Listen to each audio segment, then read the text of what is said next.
Come on. Come on, man. Look, I get one thing fixed and then something else fucks up. Hold up, man. This is quick fix.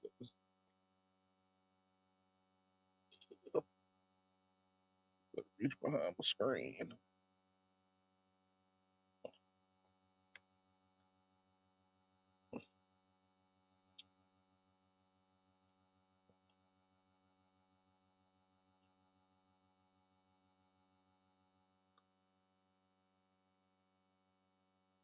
Horchata? Fuck you mean? Boy, yo. It's one of those days. Anything that can go wrong will go wrong.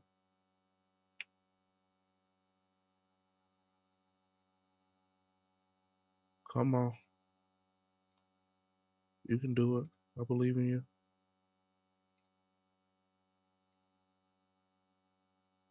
What the fuck? Shit, that ass is doing all this extra. Shit. Alright, hold up. I'm about to spill that. Can't spill any more drinks around here.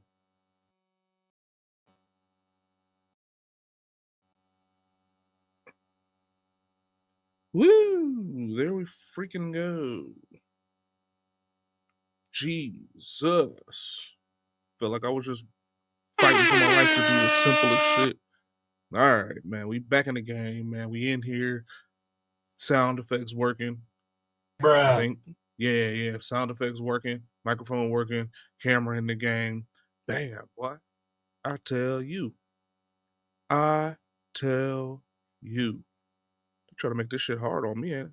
It's hard out here for a streamer when he's trying to make some money for his streaming.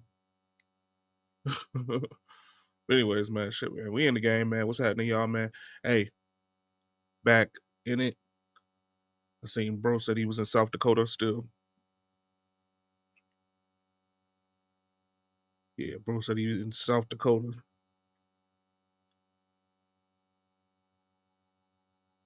Ooh, see, look at that. I don't know. My spelling is fucked up, man. My damn fingers, boy. I'm old now. I'm an old geezer. Anyways, we in the building, man. It's Sunday, man. You already know what it is, man. We getting ready for the football season, man. So we gotta have sports Sundays every Sunday, as long as I remember, or nothing else crazy happens where I gotta actually change up the schedule again. Not a whole lot going on, but we are inside of the 50-day mark for the NFL. We are getting closer to NFL time. And I don't know about y'all, but whenever I get closer and closer to the NFL, I start seeing football popping up. Like I seen college football, NCAA 2026, the game drop. Kind of excited. Don't want to get it yet. Want to get Madden first. But I'm kind of excited. But we got 52, 54 days till the NFL season starts. 54 days. But anyways, let's go on and get into it, man. You already know what's going on with me, man. We're gonna play this shit out. No matter what's going on, boy, we're gonna play this shit out.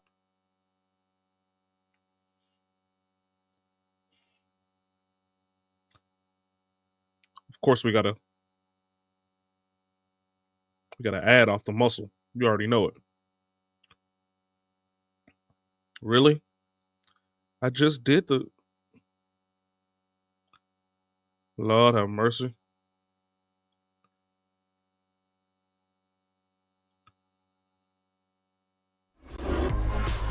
Another thing that went on this going on this week. What his ad is going. Turn walls to art. While this ad is going, another thing. There's actually a lot of good fucking music that just came out. A lot of good music. Jack Boys 2 just dropped this morning. Fire. Let God sort them out, or let the Lord sort them out. New Clips album, fire. I think Griselda has a new album out. If not, they got a couple new singles. Fire. I'm talking about crazy. So it's about to be a crazy summer for music, man. Y'all just get ready for a crazy ass summer for music.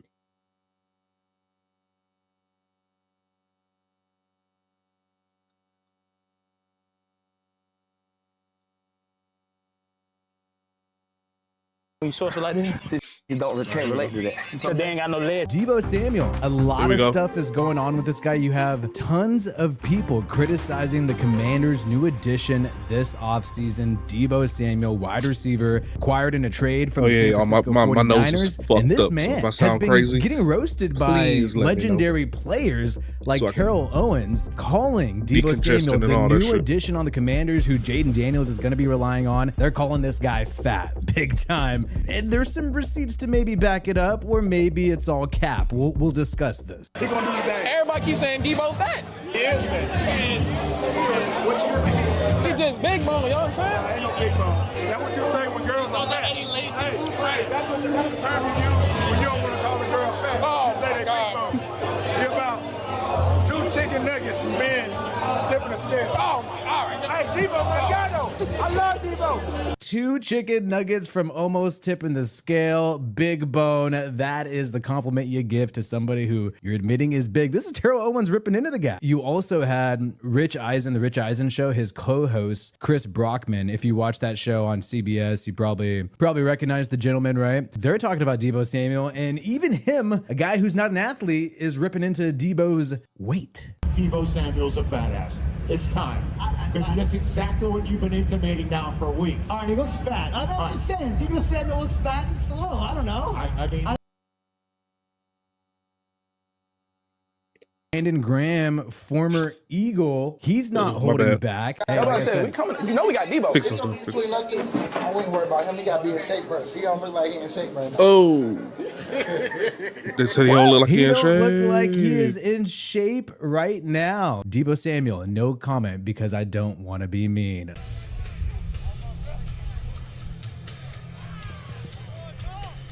Not looking super fast.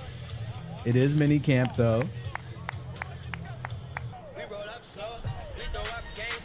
Oof. I mean, hopefully this was just an easy walkthrough. At the Super Bowl events, he was dressed with the Eagles jersey, making a joke here, and people pointed out the gut here is Deebo getting big. Coming off of a down year with the San Francisco 49ers, expected to be the number 2 wide receiver with the Commanders. There's a lot riding on him and probably making people concerned. He also responded to some of the hate he's received about his outfits, his pregame outfit. What damn? Why they be on your ass with your walking fits? Remember when you social like this? You can't relate to that. Because they ain't got no legs. That would they be mad. They be like, why you short so? Because I got. You know what I'm saying? That makes sense. I'm with you when you're right. So people did roast Deebo Samuel because of the outfit, mainly because it just looks somewhat like a kilt or like a skirt. You know, obviously the internet roasts everybody for everything. Obviously they're going to attack this. This is X. This is Instagram. This is all these social media outlets. This is what these people do all day. But he claims it's because he has big quads and people don't have the quad size. You can't relate to that. So they can't relate. I mean, that is true. But he's wearing shorts right now. So I don't think the quads are too big for shorts. I think he just was trying to do some experimental fashion, and shout out to him. But you cannot be surprised when you get roasted on the internet when you're going to wear something a little more experimental like that. Deebo Samuel's thickness, it turns out, is mainly due to acquiring a lot of muscle. He's trying to assure Commanders fans everything's going to be A-okay. And here's Deebo posting a workout video. Come on. Nice! Nice! Yes, sir! Nice! That's a rep. Go, push. Good job. Nice, get up the field. Yeah. Good shit, boy. That actually look pretty good. Yes, sir! Still look Yes, fat sir! though. Get out in front. Good drop. Nice.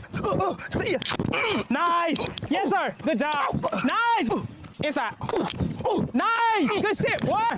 Now. Oh, yes, sir. Come on. Outside. Good job. Run. Come on. Yes, sir. Come on. Yeah. Nice. Come on. Yes, sir. Come on. Yeah, I gotta go pop this Dayquil. This is good PR. So you had Debo trying to assure Commanders fans, hey, I hear all that noise about the weight. Turns out I'm just getting jacked, and I'm going to be a great weapon for this Washington Commanders team. That's what he's trying to show here. So a lot on the table for Debo. He's going to be a massive addition for this team. I don't think it's going to be like what a total waste he's fallen off the planet on Washington. They'll figure it out. Tough schedule. They'll figure it out with Terry McLaurin. They're going to have a better attack with a better quarterback who is a unicorn. Period. End of story. December is huge. The Commanders are absolutely going to be a playoff. Vikings, Giants. Commanders were hyping this up. Two of these guys working out, Jaden Daniels and Debo. I'm dying.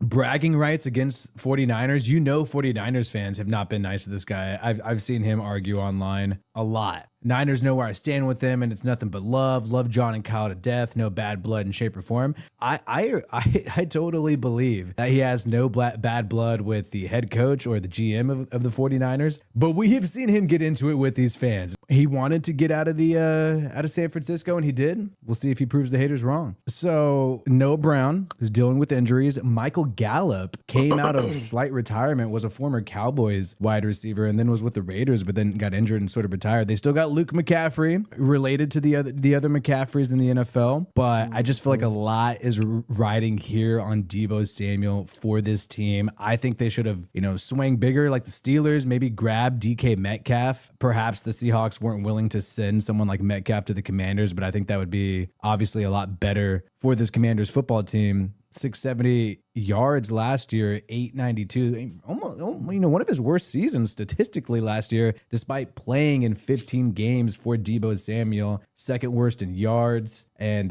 not too impressive when it comes to touchdowns. And even rushing, it was also one of his worst years rushing, second worst in yards, despite having 42 carries. So even doing his shtick, what he's known for, wasn't too great for Deebo Samuel. And will he bounce back? Is he getting fat? Is he getting fat, or is this just all cap? What do you guys let me know in the comments below? Debo ain't never been no the savings are particularly here early with Black Friday in huge, July. muscular guy. He's never been particularly a huge bat, or he's supposed to be a gadget player. Okay. He's not supposed to be your huge. reaction to. He's definitely not supposed to have a gut. Idea, just throw the ball when deep. You think of gadget, when you think of gadget players, you think of like Julian Edelman, Tyreek Hill, Deshaun Jackson. You know what I'm saying? You think of smaller, quicker people. So when you see a bigger one like Debo, you would expect him to be the big, huge, explosive. I can do a jet sweep and still make positive yards, even if it's a blown play. And you don't get that with him because he's out of shape. Right. Candid, you can't say, hey, out of shape when I'm pushing 300. But like, as a football player or football watcher, football enthusiast, you can tell that he's just not in the proper shape for the position that he's trying to play. Period. Feeling lonely and looking for a significant someone, but dating sites don't work for you? you? Tired of scrolling? I'm saying, but at the same time, Tua was a shot in the dark. If you think about it, he was drafted after a season and a half. He took over halfway through the national championship for Jalen Hurts, when Jalen Hurts, I think, had 2 interceptions or something like that. He was getting pummeled. He took over for Jalen Hurts. Jalen Hurts left that next year, went to Oklahoma. Tua became the starting quarterback for Alabama. Led them to a national championship again, which, in all due respect, was a very good game. He also had on his offense both years,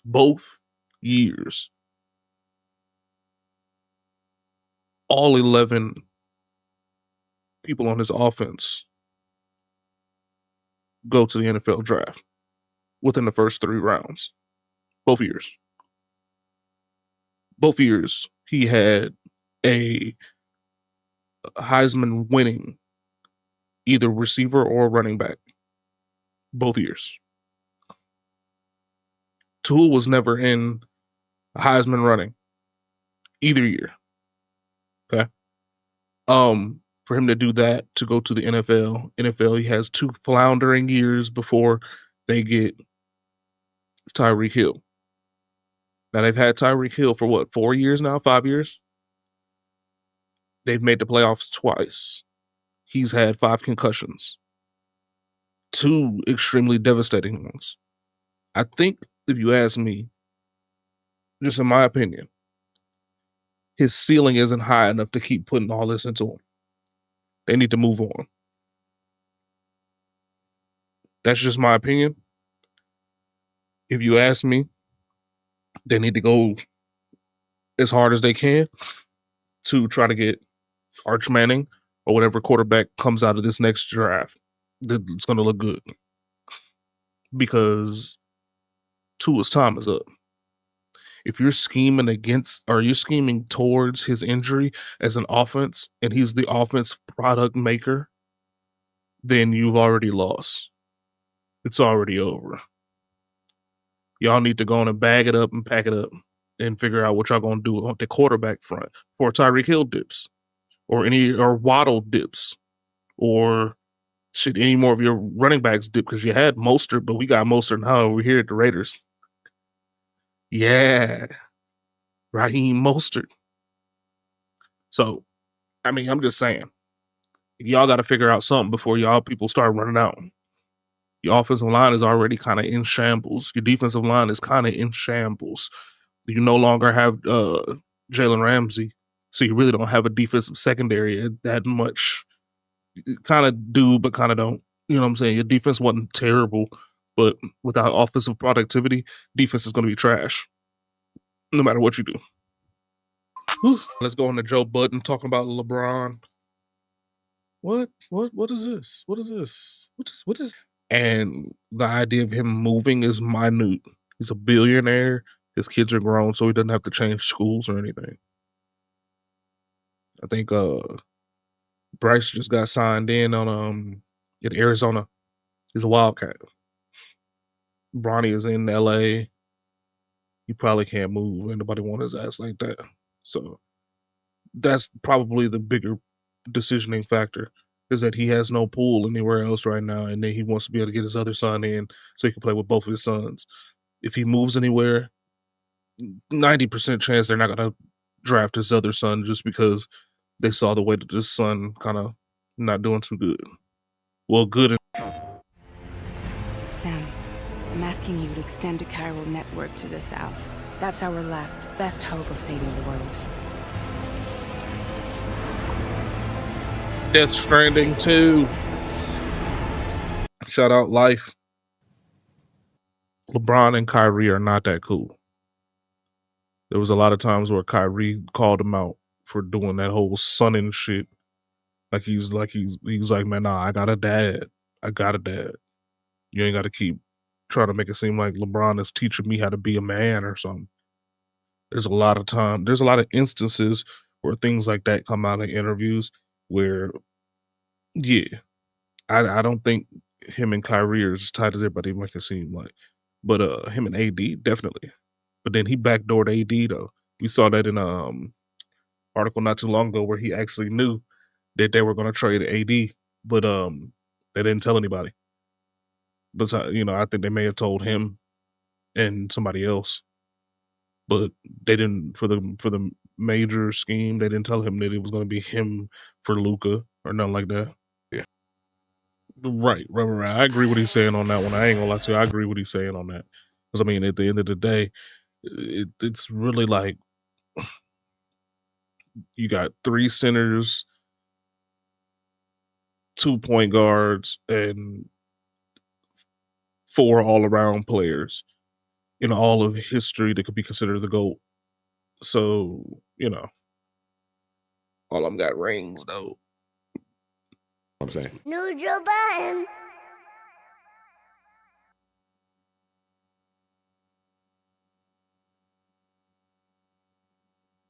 I think that was good. That was good.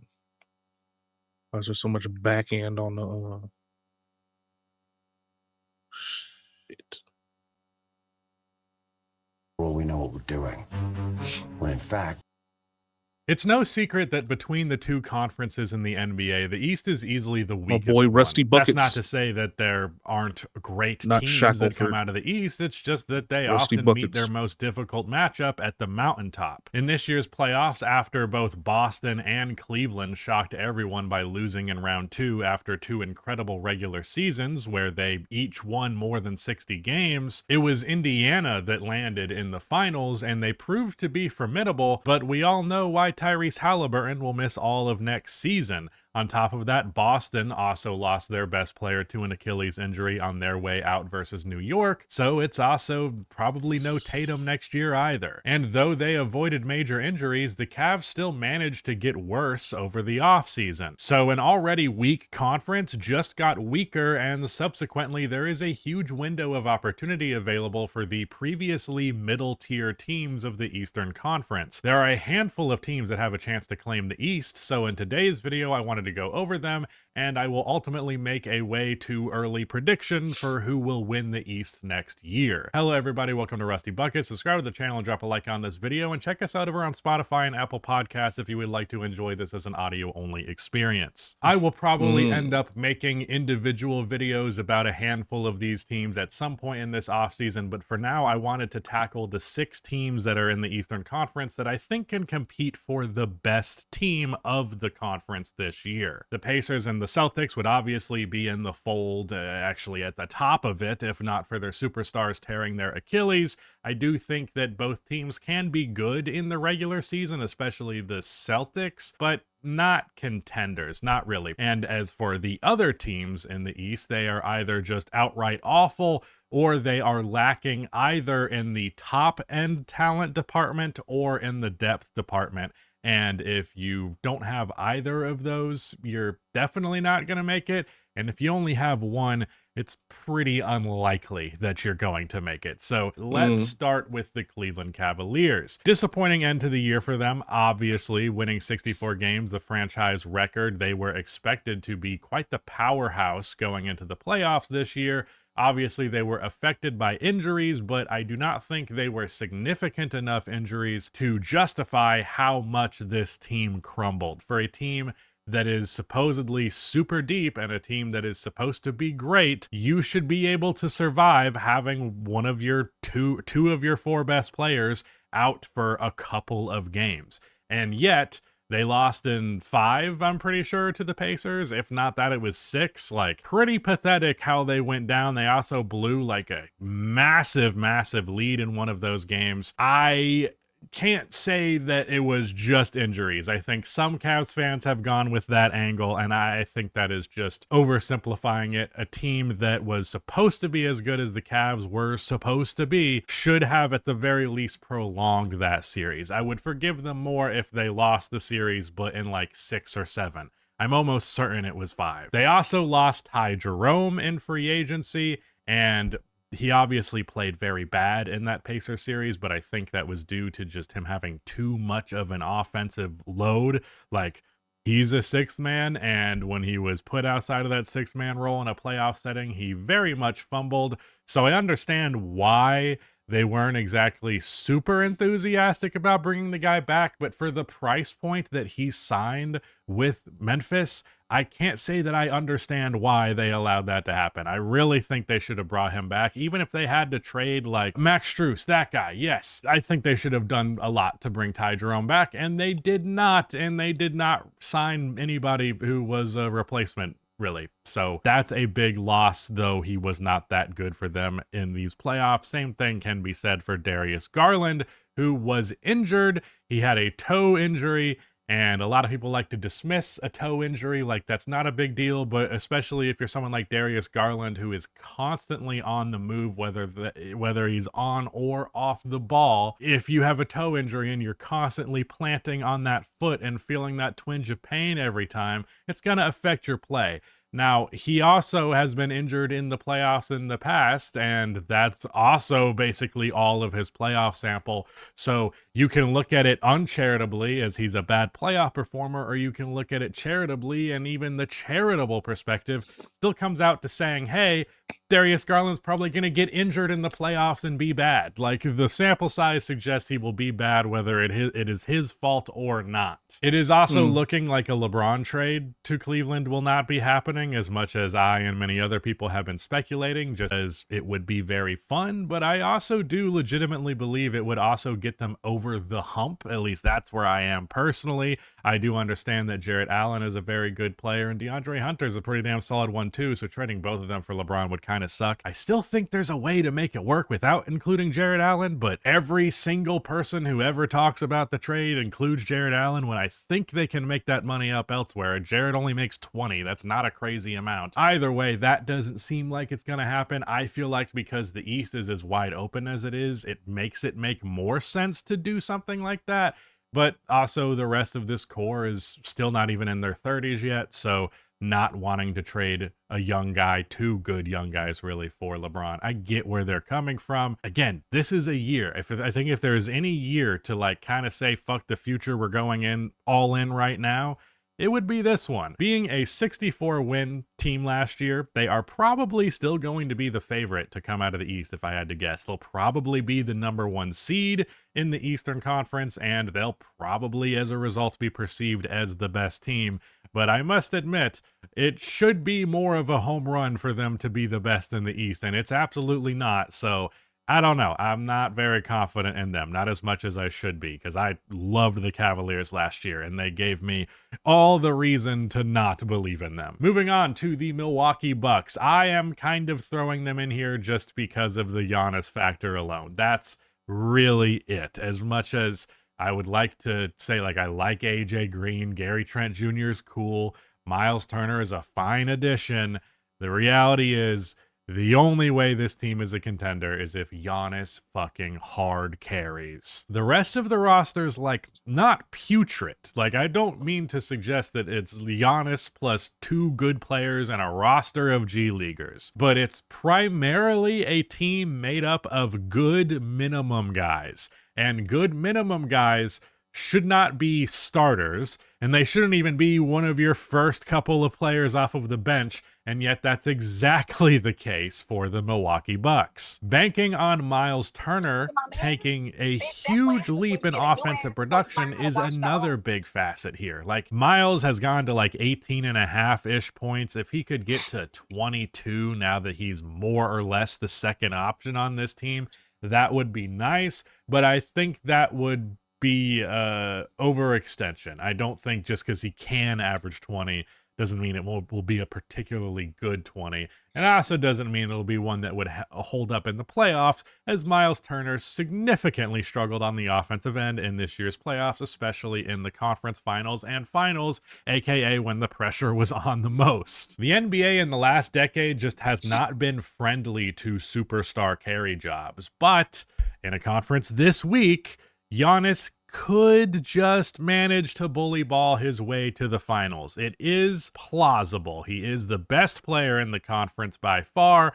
so it's possible. But man, this is really just because Giannis is great. I'm moving on to the Knicks, who ended up making the Eastern Conference Finals last year. They did this with Jalen Brunson and Cat essentially taking turns on offense, never really being optimized properly in a way where there was like a 2-man game between them, which really limited the ceiling on that offense. And then there was also the factor of OG Anunoby and Mikal Bridges just kind of taking turns being either good or ass. They were like never able to be good in the same game. One of them would have 20 plus on excellent efficiency, and one of them would have 8 on like 2 for 15 shooting. That was also a huge ceiling capper for them on the offensive end.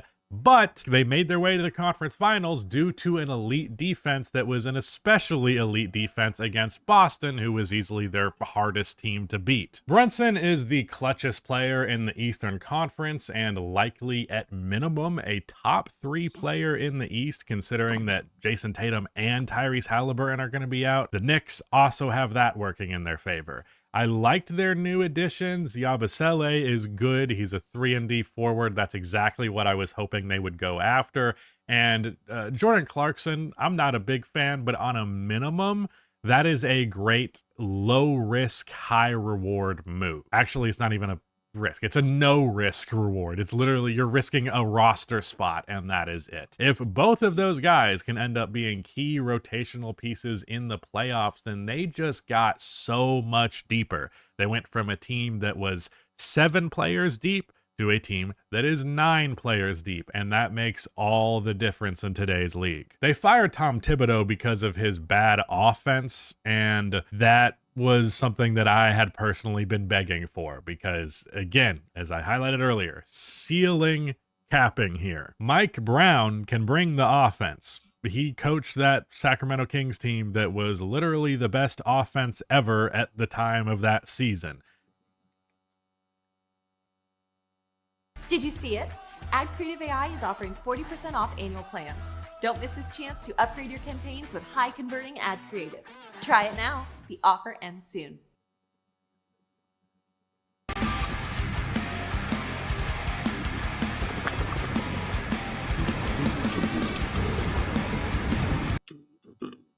So that side of the ball, I expect them to improve dramatically. What's debatable is if the defensive magic that they found in these playoffs can still be there without Tom Thibodeau manning the ship. Are those principles that the team can understand and apply without constant reinforcement, or will not having his chain smoker ass voice barking in their ear constantly end up making them suck on defense? I don't know. If they can be that good defensively and they can get Brunson and Cat playing off of each other more, get a 2-man game going there, if they can ask OG to create shots off of the dribble less and get him and Bridges more consistent actual set offensive plays, then they might end up being the favorite out east. Now, the first 3 teams, I think they were pretty intuitive. The team that had the best record last year, the team with the best player in the conference, and the team that was in second place to the eventual winning Pacers. The next 3 are going to be wild cards. First, we have the Atlanta Hawks. Trey is on the last year of his deal, and Atlanta decided to go all in on trying to keep him with a handful of nice moves in this offseason.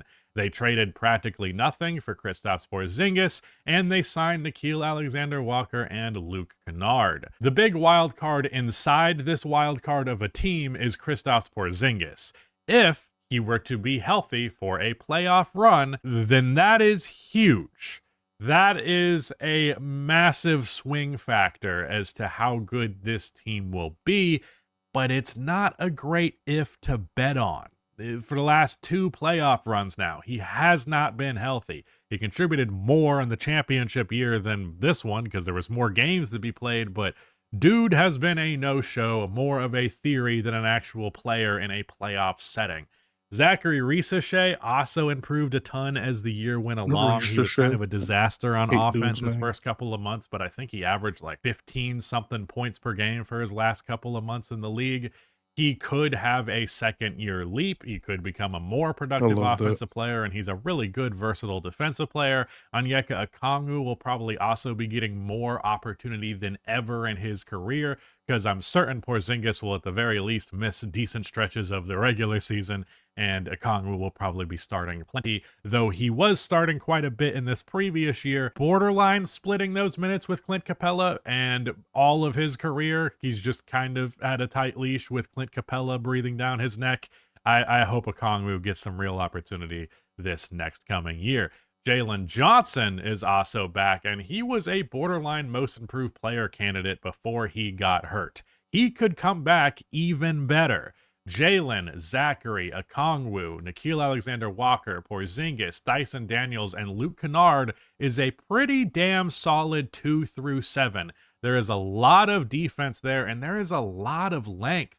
Jalen Johnson's like 6'9", Zachary 6'10", 6'11", Okongwu 6'10", Nickeil Alexander-Walker 6'5", but I believe he has a 7-foot wingspan. Porzingis is 7'3", Dyson Daniels is 6'5" with long-ass arms, and Luke Kennard. We also know that Trey can take them to at least an Eastern Conference Finals. He's done that before, and I imagine he can, in the right matchup, face a team less formidable than those Sixers were back in 2021. If the stars align, I could see the Hawks winning the East. But then we move on to the Detroit Pistons. I was initially hesitant of Detroit after free agency and thus hesitant to put them in this video.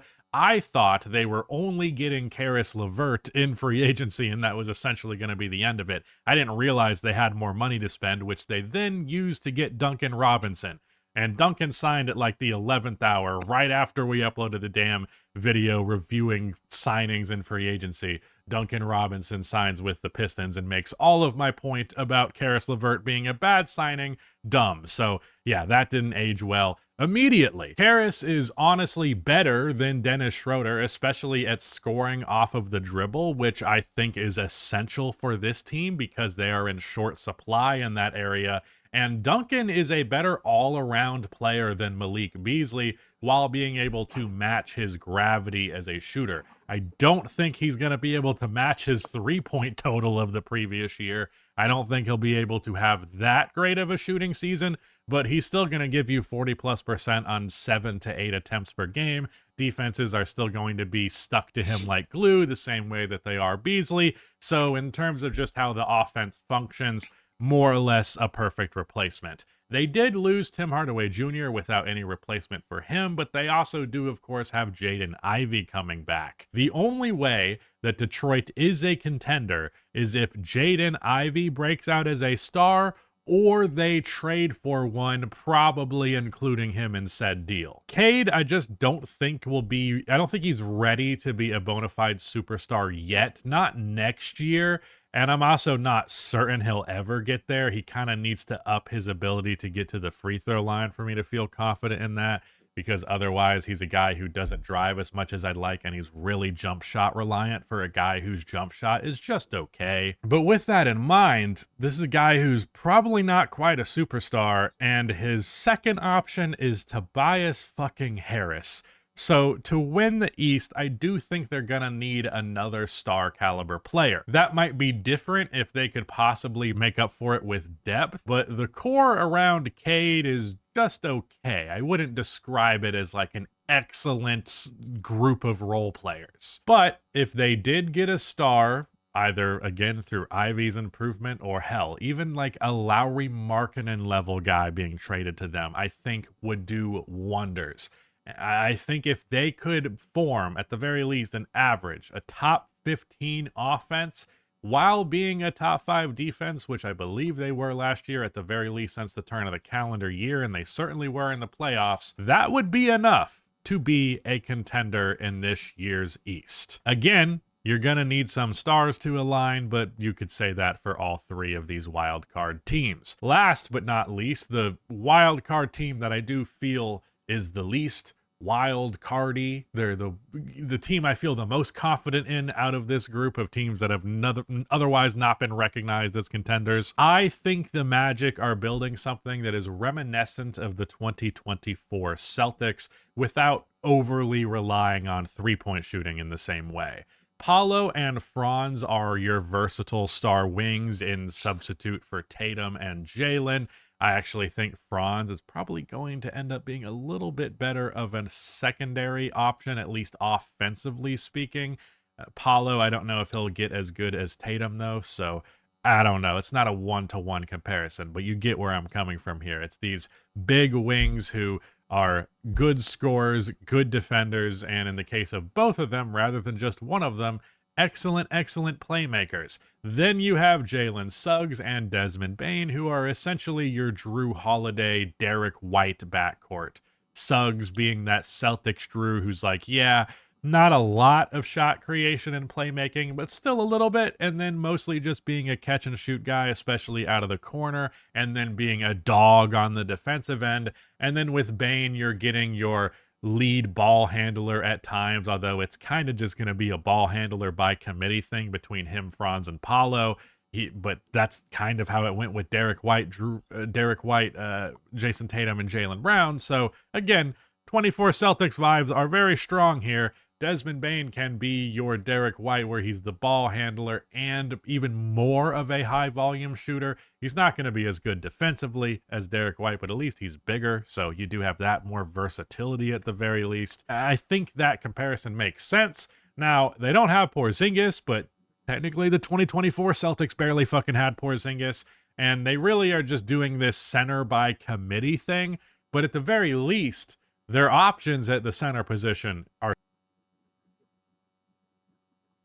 You're losing thousands of views by ignoring this. I was stuck at 300 subscribers for a year, even though I was posting every week, and I couldn't figure it out. I thought I was making good content, but nothing was moving. Turns out I had a massive blind spot. I was focused on making videos, but totally ignoring the stuff that actually are solid. Wendell Carter, John Isaac, or Gogo Badatse, whichever choice you go with, they're a solid 5. You can go with any of the 3 at any point.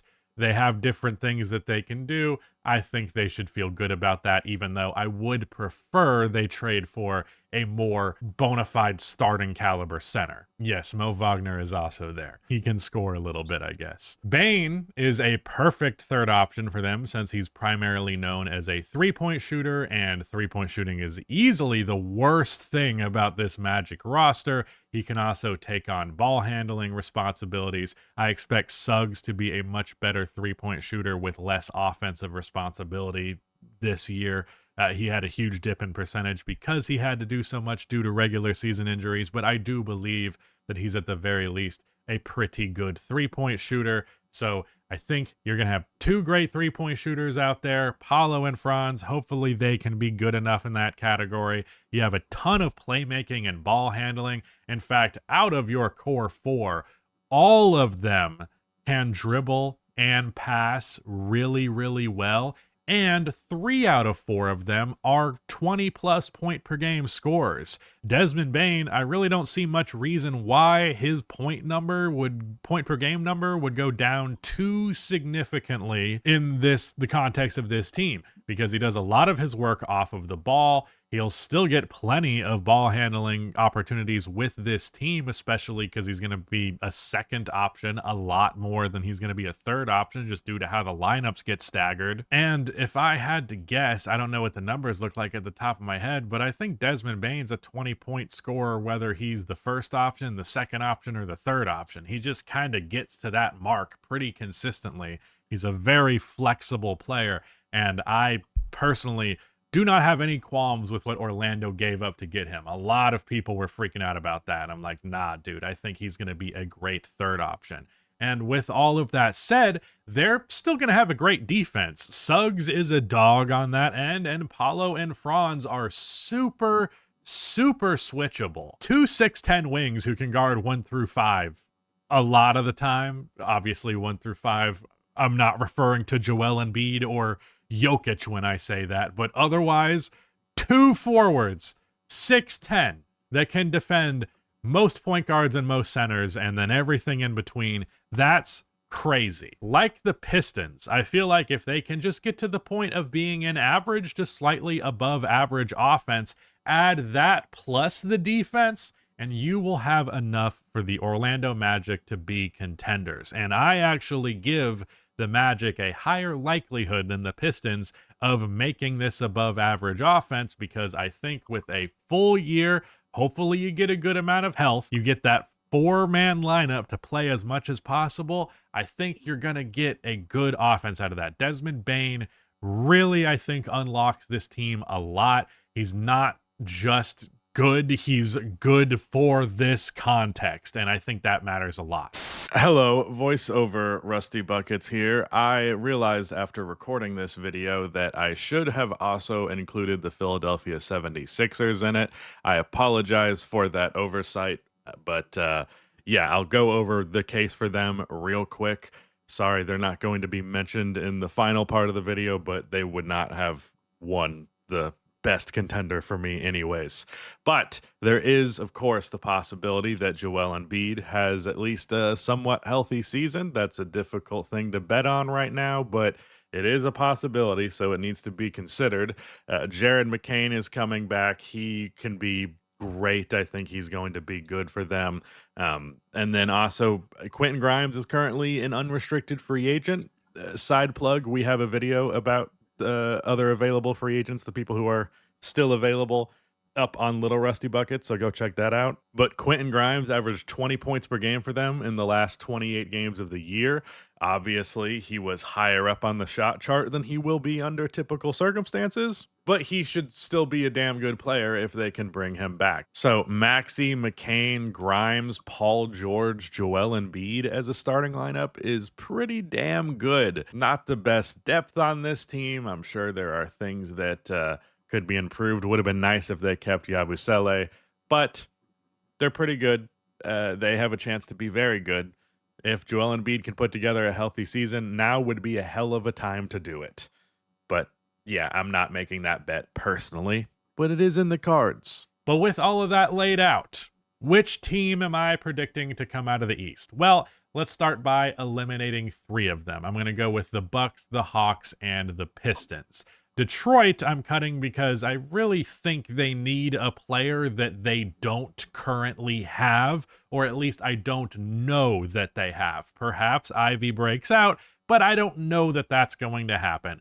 Perhaps they trade for a star, but I don't know that that's going to happen. If that does happen, I'm perfectly allowed to readjust my prediction, but with the information I currently have 3 months before the season's even starting, I gotta cut the Pistons. Milwaukee, because I just don't believe in carry jobs like that, especially in today's league. You'll never see me disparage the talent of Giannis, but the game is not just about having the best player. And for the Atlanta Hawks, I do think that they have a chance to contend, but so much of it is banking on Porzingis. And without him, it's just last year's roster with some internal improvement plus one more good 3-and-D guy. That would make them contending kind of a stretch, even if it would make them one of the top seeds in the East. I think that's very possible. Contender, again, you tell me you get a healthy Porzingis for the whole playoff run, and I'll listen to you about it. I'm making bets based on what I know, and what I know is Porzingis always gets injured. That leaves us with the Cleveland Cavaliers, New York Knicks, and Orlando Magic. I honestly don't feel great picking between any of these 3. I could change my mind immediately after this video. The Cleveland model has proven kind of wonky.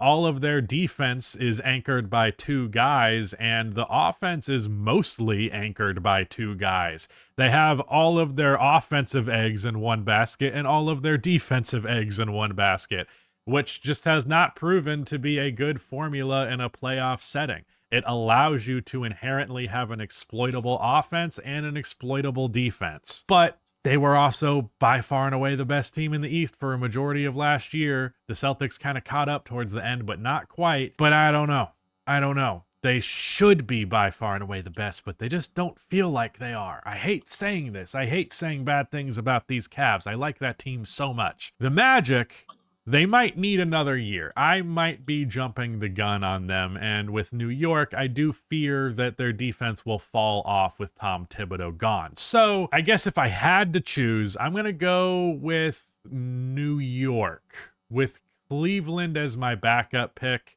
and Orlando as my backup pick. I'm just a little too shaken by the Cavs, and the whole fucking run to the conference finals with the Knicks, I was saying to anyone who would listen that this team's ceiling is being limited by the coaching on offense. And if Mike Brown can break that ceiling without the defense taking too much of a hit, then I think they will be the best team in the Eastern Conference. And this isn't necessarily a wins or loss prediction. I think the Cavs will have the best record in the East pretty much no matter what, but I think I'm picking the Knicks to win the East, which is interesting. I have never, ever picked the Knicks to go to the finals for pretty obvious reasons. There has not been many opportunities. But the East this year, this is the time to strike. And in fact, the last time the Eastern Conference was so obviously, disgustingly vacant was 1999, and the Knicks made the finals that year. So seems like the track record suggests this is their way of getting there. Let me know what you think, who you think is going to be coming out of the East in the comments down below. But that is it. Thank you so much for watching, and goodbye.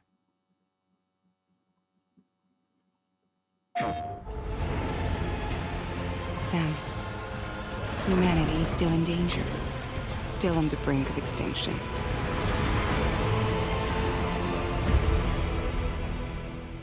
PlayStation. All right, y'all, let's go on and get it out of here, man. I already got to an hour in on a day where I was not supposed to go this long or this hard. Oh, wait. No, we can run this pic. We can run this video too. We can run this video. Excuse me.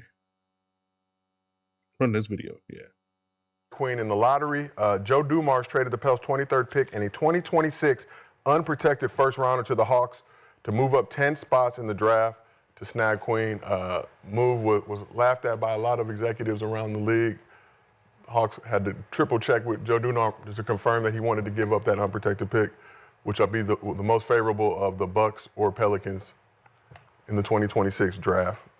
But they've also traded for Jordan Poole while moving on from C.J. McCollum. DeJounte Murray tore his Achilles in the back half of last season, so we aren't sure when he'll be available next season. And Zion Williamson is still seeking his first playoff berth, as he has never played beyond the play-in during his 5 healthy seasons. So do you think the Pelicans have improved at all this offseason? From last year? Yeah. Where did CJ go? To the Unks, Yeah, the Wizards. That's fucked up. He joined the Unction. I mean, for the West? I mean, better than last year. I mean, Yeah. they're better than last year. So who will be I mean, they was it 16? Who's they starting 5 right now? That's a great question. Poole, Figures, Murray. No, Murray's out. Trey Murphy. Yeah, Trey Murphy, Herb Jones. Or Jones, one of them. Zion. And Kevon. Ease Messi, I think, as well. Big man they dropped. Oh, yeah, the big man they picked. They got Queen. Why you keep saying he nice though? I know. I like him. I like those are the type of kids that get that. Queen was actually one of your sleepers in the draft. You thought those are the type of players that when you're going through workouts by yourself or with someone one-on-one, you can't tell how good they are. Yeah. Because it's not a game, right? It's just them. So they look slow. They look like they can't move. You know what I mean? They don't have. It takes been like looking at Joker too. Yeah, and that's what it is. You can't tell what Joker does in a workout by himself. Just doesn't look at him. He moves well. Yeah, you know what I mean? It just looks all slow. It's just like, come on, let's go. And then you put him in a game, and then now it's that element. And they're like, oh shit, we fucked up. That's what's gonna happen with the Queen kid. They're gonna realize, I mean, really, obviously, the fate of the Pelicans depends on a healthy Zion, and we're just keeping it real. Facts. Shit, He can play. Yeah. Queen. Yeah, they do need Zion. 2 lottery picks, bro. Yeah. That's what I'm saying. One big, one guard. But you think they can just throw him in right away? Hell yeah. One big, one guard. Throw him in right away to do what? That's what I'm saying. It's gonna take a little time for those guys to develop, right? I mean, won 35 games. Huh? That's a lot for They need Zion though, because Zion averaged what when he played? 20. Have to average all that. Still 35 wins. Max. If you listen, you just can't. Zion averaged 25, 7, and 5 in 30 games he played last season. I mean, how many games do you think you're gonna win if 6'6" power forward is your power forward? Like, no matter how big he plays, it just doesn't work like that. Like, you know what I mean? It just doesn't. Like, if he's at the 3, okay, now we're talking. Zion? Yeah, him at the 4. It just makes your team just. Because Giannis is. I mean, if he's just healthy, they win. No. Winning what? Just They win more. They make the playoff. Where? In the West? No. You out of your rabbit ass mind. Man, Zion. Hey, that's what I'm We're talking. Yeah, but you're true. Like he needs. You think they make the plan? Because they got much.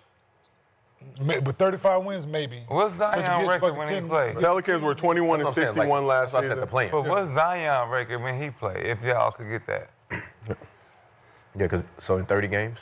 He played 30 games last year. Yeah. Each year he played 30 games, but I don't 30 games. He played the year before that. He played like. Pelicans were 10 and 20, I believe, in the games that Zion played. Last year? 10 and 20. I'm talking. So it was 10 and 20.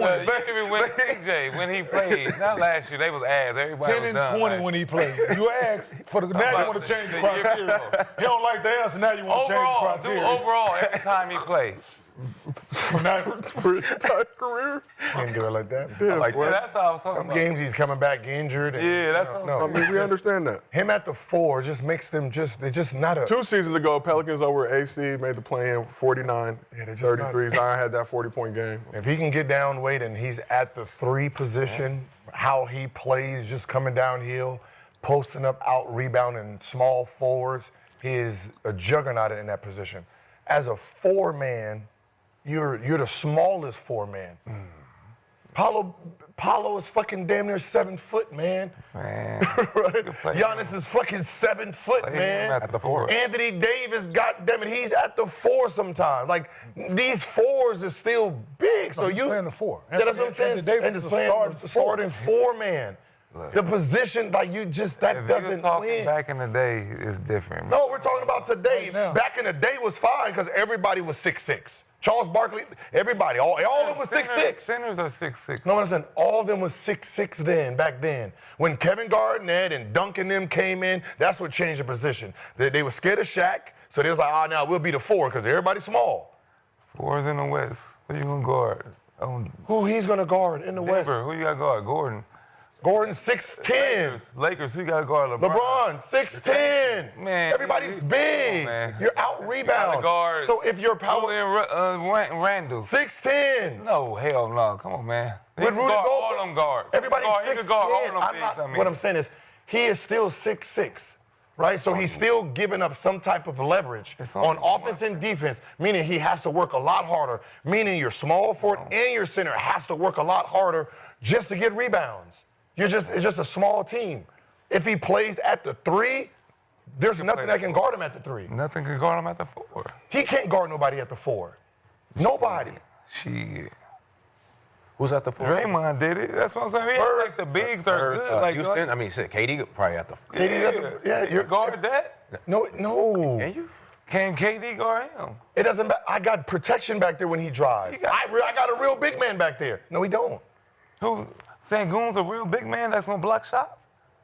You got Adams back there. Sengun is at the 4 or 5. That's what I'm saying. Everybody's tall, dog. No, I mean, we're talking about the NBA now. Even when you talk about even when you talk about OKC, OKC got 2 7-footers. Like it's not. They got Looney back there. He got big back there. It's the 4 position we're talking about. Yes. Huh? No, we're just thinking about how big Houston could play. Yeah, Houston, I just said it. Everybody's playing big. Ain't nobody small big ball in Houston. Who? Who's big? Clint Capella, Steven Adams, Sengun, Thompson, Kevin Durant. All 6'10" and above. Jabari Smith, Tyree Eason. All of them niggas is 6'9", 6. Everybody I just named is 6'9" and above. Everybody. Thompson, Smith, Eason, Durant. Yeah, Capella's not playing. Everybody else is Capella, 6'10" and above. Oh, man. 6'10" and above. The forward, what I'm saying is, if you're forward. Everybody I just named can play that position except Adams and Capella.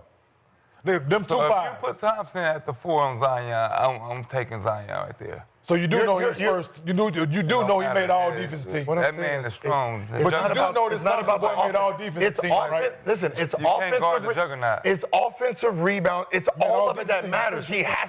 Now that means he has to be the back line on all defense, getting in foul trouble. It just weighs on him because he's not tall enough. Yeah, athletic. Yeah, he can do his thing, but you still have to be. Draymond got 4 championships being a 6'6" center. He guard everybody. What are we talking about? But offensively, this is the NBA. But offensively, God damn, you act like niggas is big. Julius Randle killed LeBron last year. 6'10" and a half. Slow down, Swag. Slow down. Hey, you're talking about just still talking about 6'10", bro. 6'10". Julius Randle. All right, Gil, you're just saying names. With the defensive player of the year behind him. Throwing out numbers. Julius Randle is not 6'10". All right, y'all see why he keeps getting hurt. How much energy does he have to do try to rebound, offensive rebound, box these big niggas? It's a toll. You put him at the 3, who guards him at the 3? Nobody. And you get to keep your team big so he don't have to rely on defense. But you think he can guard 3s, though? He can guard nobody at the 4. Yes, he can guard 3. Yeah. Who's at the 3? That's good. Because what are guys doing now, though? It ain't, so this is my thing. Who's at the 3? That is fair. It ain't like when we played, when Tracy and them night after night, them days are over, right? Where you knew them dudes was gonna get 20, 25, 30 a night. Like you knew that. That ain't certain guys these days, yeah.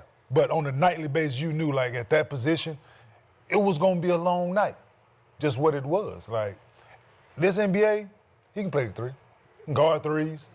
It's a jump shooting. No one's gonna guard him at the 3. Because all they gonna do is run pick and rolls and try to pick matchups out. So who's at the 3? Man, the 3 is better than the 4. Right? Huh? Jaylen Brown at the 3. No, Jaylen Brown is better than the 3s is better than 4. Either one, pick one. Jaylen Brown and Tatum's at the 4. 3 and 4, it can interchangeable. He got to guard Jason. 6'10", 6'10". No, he don't. Scotty Barnes. No, he has to guard. No, he has to guard Brown at the 3. Looking to make 2025 the year that you create.